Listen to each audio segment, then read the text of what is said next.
Jessica, willkommen zurück zu einem neuen Video. Ich werde heute den Hintergrund dieses Bildes fertig machen. Eine Hälfte habe ich schon gemacht. Ihr seht vielleicht dieses ganz leicht blau schattierte. Ich habe lange drüber nachgedacht und lange gebraucht, um diesen Hintergrund anzufangen, weil ich mir nie sicher war, welche Farben ich nehmen soll. Ich meine, es sieht aus, als ob sie auf einer Wiese liegt, aber würde ich einen grünen Hintergrund machen, auch wenn ich die Grüntöne von dem Grün der Blätter variiere, denke ich, dass das Ganze einfach zu viel wird. Und es sind einfach die Blätter, die Haare, die Blumen, sind einfach sehr prominente Details, wo ich nicht möchte, dass die untergehen. Ich habe lange überlegt und habe mich jetzt für ein helles Blau entschieden, einfach um die Schatten ein bisschen hervorzuheben. Das Blau kann man hier auch sanft in das Weiß auslaufen lassen. Man hat keine Kanten und das war so die Lösung für mich, mit der ich am glücklichsten war. Und weil ich versprochen habe, den Hintergrund mit euch zusammen zu machen, werden wir direkt beginnen. So, ich versuche mal einen anderen Kamerawinkel. Meine Finger sind sonst immer vor dem, was ich male, und ihr könnt so schlecht sehen, wo ich gerade arbeite und wie ich blende. Ich wäre dankbar über eine Rückmeldung, ob dieser Kamerawinkel für euch besser ist, wenn ich male bzw. euch Blendtechniken zeige. Für den Hintergrund brauchen wir 2 Stifte. Ich habe hier die Albrecht Dürer von Faber-Castell. Einmal die Farbe Smalte Blau, die 146, und Ultramarin Hell, die 140. Ich habe auch 2 Wasserpinsel.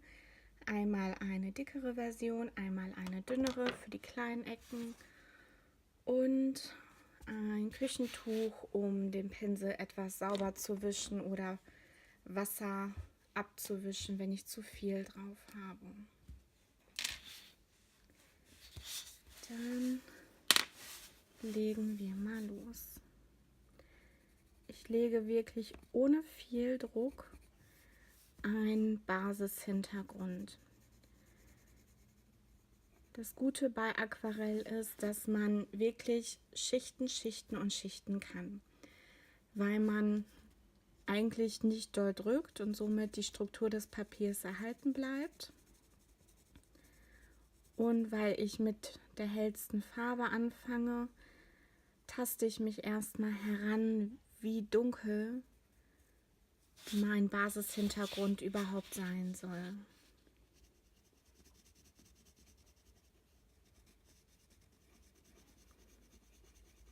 Leider mit dem Licht von oben wirft meine Hand Schatten, aber es ist auch zu dunkel, um ohne Licht zu arbeiten. Irgendwie ist es so neblig und trüb draußen, obwohl es früher Morgen ist.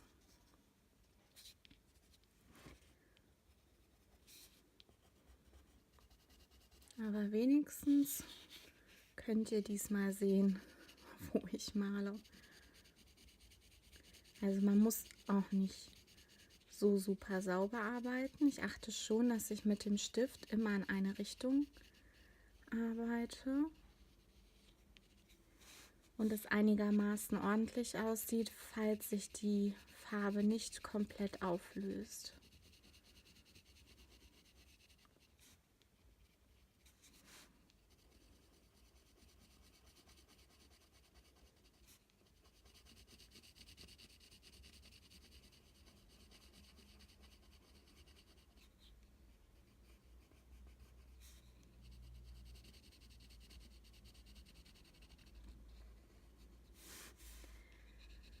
Auch hier unten male ich einen Hintergrund und ich drücke hier ein bisschen doller, lege mehr Farbe an und lasse die Farbe so ein bisschen auslaufen, einfach damit ich hinterher keine harten Übergänge zu dem Weiß des Papieres habe.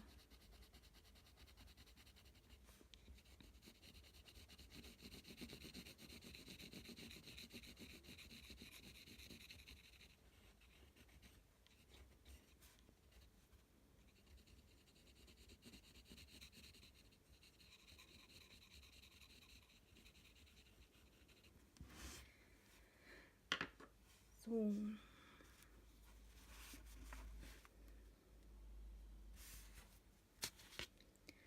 Ich lege mein Tuch mal hier an der Ecke, dass ihr sehen könnt, wie ich das Wasser oder was ich mit dem Pinsel mache.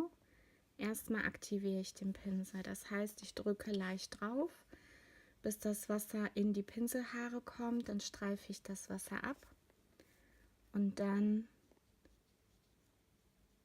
aktiviere ich die Aquarellfarbe. Also bei den Albrecht Dürer ist es wirklich, dass sich die Farben so gut auflösen, dass man gar nicht viel auf dem Papier arbeiten muss, um eine gleichmäßig aufgelöste Fläche zu bekommen. Es ist nicht mit allen Farben so. Ich habe zum Beispiel manche Grüntöne bei den Albrecht Dürern, die ja, blenden nicht gut, hinterlassen immer so Rückstände, egal wie leicht ich arbeite. Das gefällt mir nicht so gut. Aber die meisten Farben lösen sich wirklich einwandfrei auf und arbeiten einfach super.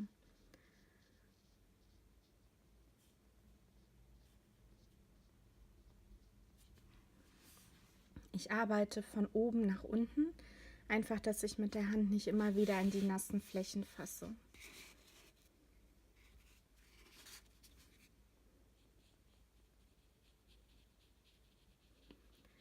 Meine Wassertankpinsel sind von Kuretake. Ich habe verschiedene Größen und ich muss wirklich sagen, dass die Wasserkontrolle von den Kuretake-Pinseln richtig gut ist. Ich habe auch einen von Pentel, allerdings sind mir da die Borsten ein bisschen zu hart. Und wenn ich sensibleres Papier habe oder mein Papier zum Beispiel schon ein bisschen Arbeit bekommen hat, ich könnte nicht öfter über die gleiche nasse Fläche gehen, weil die harten Borsten mir das Papier aufrauen würden und zerrubbeln. Deswegen bin ich mit den Kuretake-Pinseln sehr, sehr zufrieden. Preislich sind die eigentlich auch nicht so teuer. Ich habe ein Set von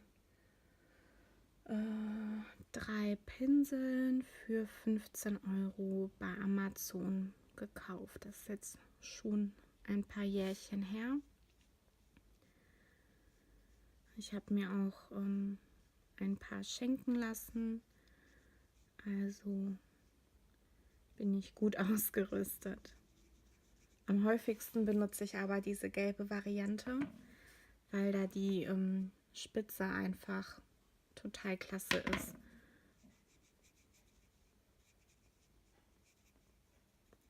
So, jetzt streife ich meine Spitze etwas ab, also die überschüssige Farbe vom Pinsel, einfach um gut den Verlauf in das Weiß hinzubekommen, damit ich nicht zu viele harte Ecken habe. Wieder etwas abstreifen und jetzt gehe ich von dem Weiß in das Blau, einfach um sicherzustellen, dass mein Verlauf sanft ist. Auch hier von dem hellsten zum dunklen gehen, weil der Pinsel mit jedem Strich, den ich mache, immer mehr Farbe aufnimmt und der Hintergrund dort immer gesättigter wird.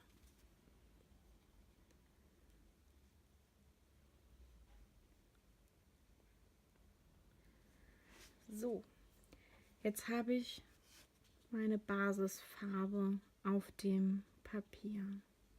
Leichte Schönheitskorrekturen, wo ich noch Stellen sehe. Aber im Prinzip werdet ihr wahrscheinlich kaum was sehen. Sogar ich sehe kaum was auf dem Papier. Einfach weil die Basisfarbe so hell aufgetragen ist.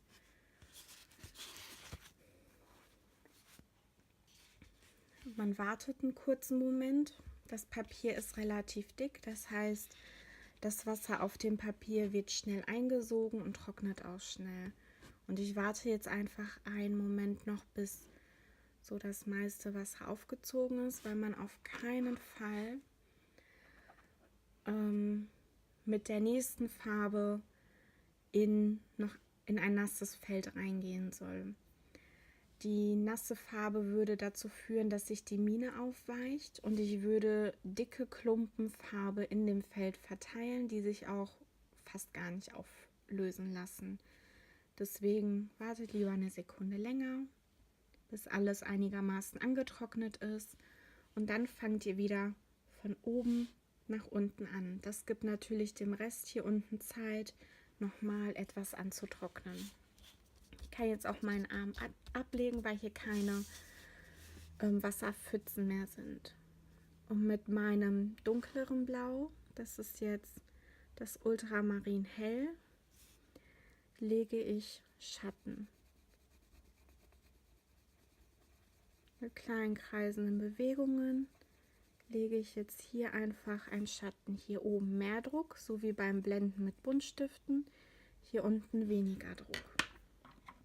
Ich nehme jetzt meinen gelben Pinsel, aktiviere ihn und arbeite von unten nach oben.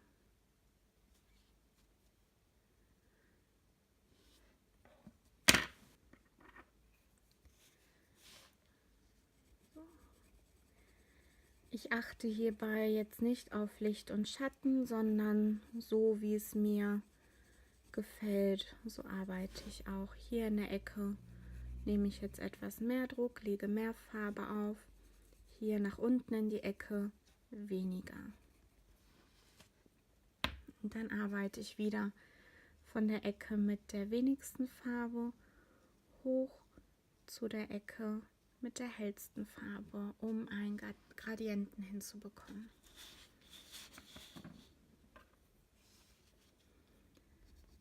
Und so geht das durch die ganze Seite durch.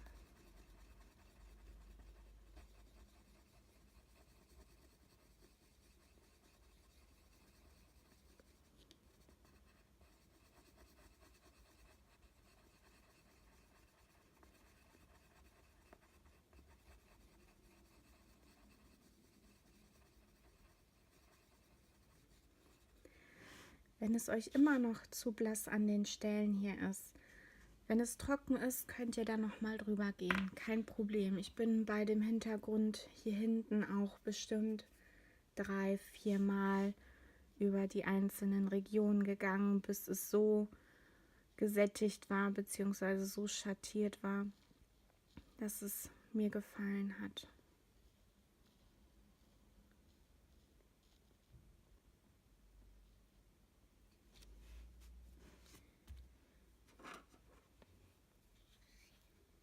Ach, falsche Farbe.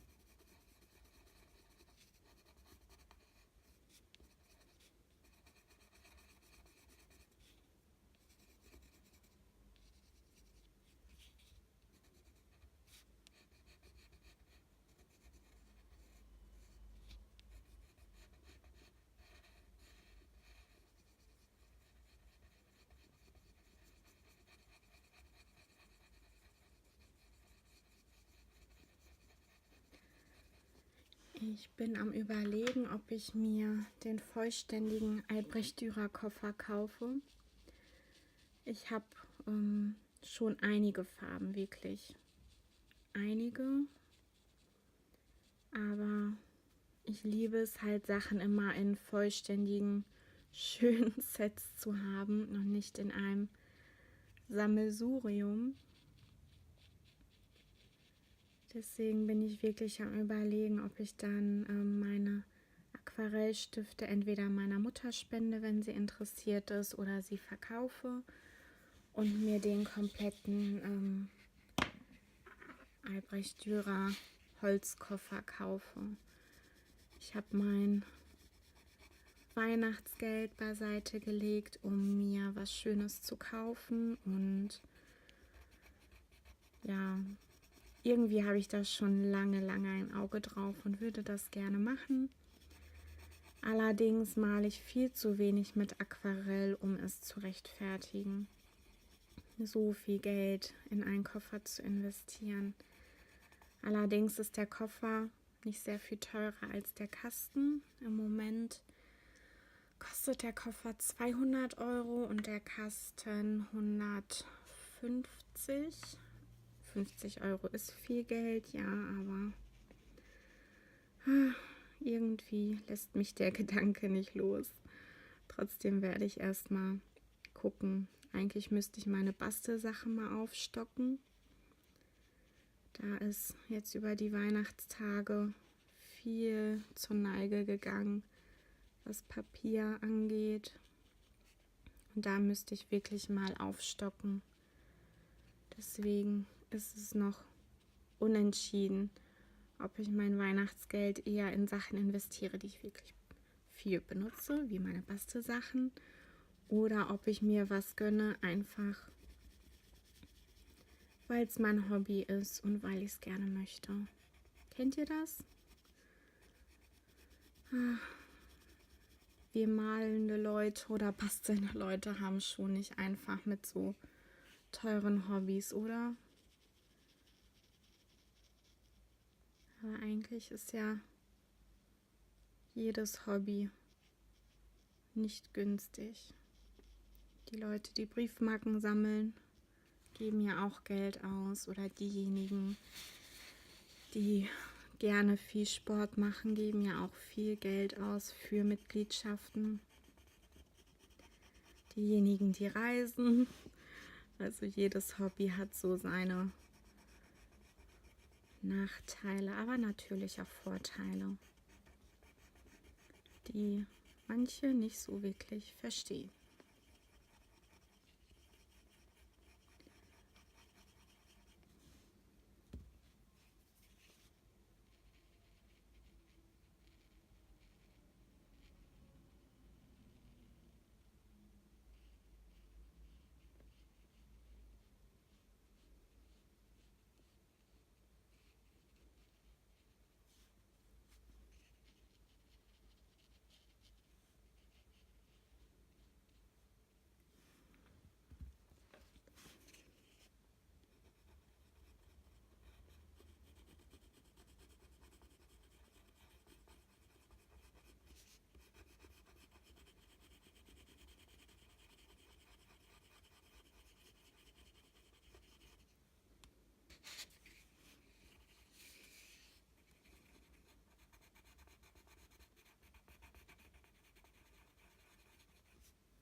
Hier nehme ich den etwas größeren Pinsel, weil das schon mehr Hintergrund ist.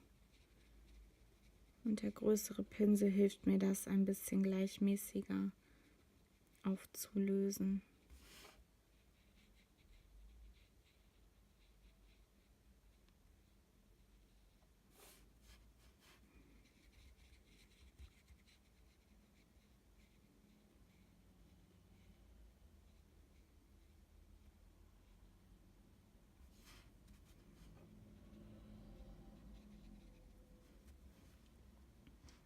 Ich finde, man sieht schon den Unterschied zwischen den Ecken, wo ich gemalt habe, und den Ecken, wo ich nur eine Basisschicht abgelegt habe.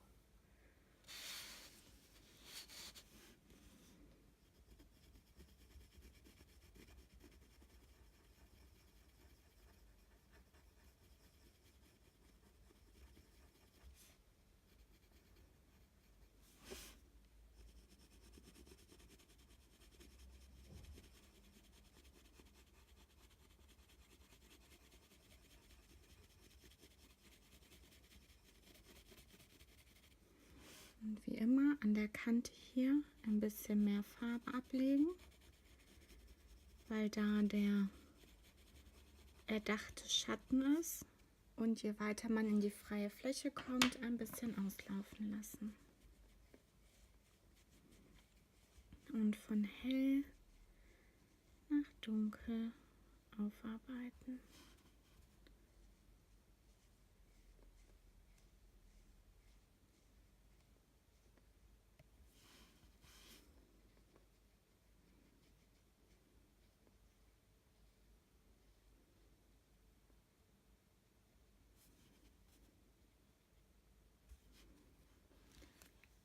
So. Das lasse ich noch ein wenig trocknen und dann sehen wir uns mal das Ergebnis an. So, das ist einmal das Ergebnis des ganzen Bildes. Die Hälfte hatte ich gestern gemacht. Dieses Stück hier haben wir heute zusammen gemacht. Und ich finde, es ist ein Hintergrund, der so ein bisschen die Blumen hervorhebt, aber der den Hintergrund nicht ganz ohne wirken lässt. Dass es nicht so ganz nackt aussieht, sondern man merkt, da ist was. Der Verlauf ist wirklich sanft in das Weiß. Man hat keine harte Kanten, was mir auch gut gefällt. Und ihr habt ja selber gemerkt, der Hintergrund geht eigentlich relativ schnell. Im Gegensatz zu Schattieren mit Buntstiften. Also probiert es aus. In den Malbüchern mit dickerem Papier, wenn ihr da wirklich mit wenig Wasser arbeitet, sollte das kein Problem sein, aber probiert es erstmal auf einer Testseite weit hinten im Buch aus, ob es nicht durchdrückt. Das war's von mir für heute. Ich wünsche euch einen schönen Tag und bis zum nächsten Mal. Tschüss!